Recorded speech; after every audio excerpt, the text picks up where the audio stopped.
I'm Scott Sonstegard. I'm here at the Detroit Lakes Library, and today is Earth Day, April 22nd. Boy, we got some local people in town here that are highly involved in the environment.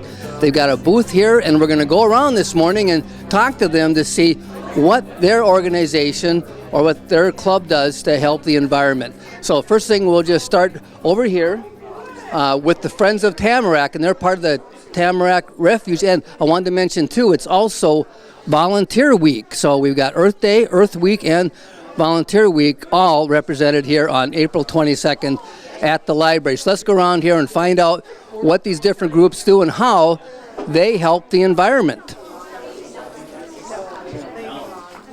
Hi, this is our group from the Friends of Tamarac. It's a fantastic organization, and they do a lot of fun stuff outdoors. Can you kind of tell us who you are and what you do at the Friends of Tamarac?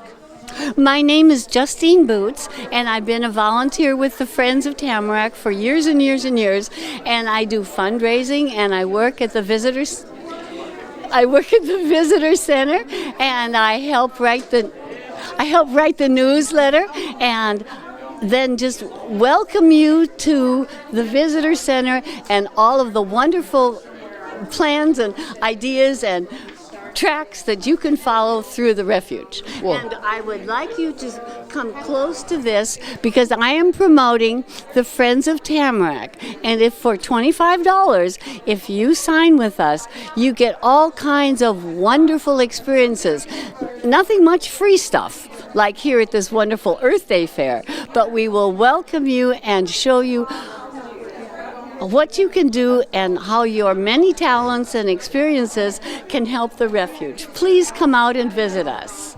Thank you, Scott. Well, thank you. You can just come on out, walk. Can you call them or come on out, and they got sign-up stuff out at the refuge. Indeed, we do. Okay. At the visitor center. At the visitor center. And tell us a little bit about who you are and what you do with the Friends of Tamarac. Well, actually, I work for Tamarac National Wildlife Refuge, and I'm the volunteer coordinator. So I work real closely with the Friends of Tamarac, and it's National Volunteer Week, so we are trying to recruit volunteers for the refuge. You can see at our display, there's lots of different opportunities to volunteer, from doing environmental education to being a gardener and our pollinator gardener. Lots of different maintenance opportunities, working at the visitor center like Justine. So lots of different things for people to do out there and contribute to conservation. So we have volunteer brochures here. We have a brochure about the refuge itself. If you haven't been out there, it's beautiful, 43,000 acres, 20 lakes, 3 rivers, lots of wildlife, beautiful place to get away. And we do have some activities coming up. I believe April 29th and May Day, we're having cleanup days, so we're encouraging volunteers to come out and clean up the refuge. And we also have lots of activities coming up this summer, so you'll want to keep track of that coming up. We'll keep that in the newspapers and on our Facebook page. So lots of fun things coming up at the refuge, but we need volunteers. We're kind of starting over after COVID, and kind of our slogan this year is to get back to Tamarac. So hope we see you there. Well, thank you. That sounds exciting. I see you got Live Your Wild. Live Your Wild Tamarac. Come out, live your wild. That sounds like fun. We got to get outdoors more. That's also very healthy. Come out to Earth Day here at the library because there are lots of activities out here that will help you see what you can do in our community. Well, thank you, Justine. Thank you. Okay. We've got people here from the Isaac Walton League. They're be 100 years old this year. So, Matt and Willis, can you tell us a little bit about the Isaac Walton League?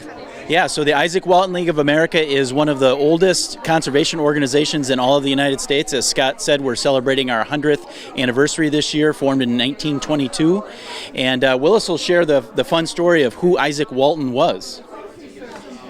Isaac Walton was a fly fisherman who lived in the 17th century. And a book that he published, The Complete Angler, is kind of the ethical foundation of our organization to protect resources for outdoor sports enthusiasts. So our organization was named after Isaac Walton League. We're the oldest organization to defend air, water, soil, and wildlife in the world.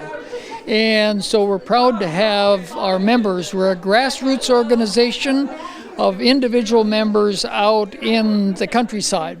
So it probably gives us our most strength and influence on policymaking because we have policymakers so connected to the resource. And then, Willis and Matt, what do you got coming up this fall then for your 100th year?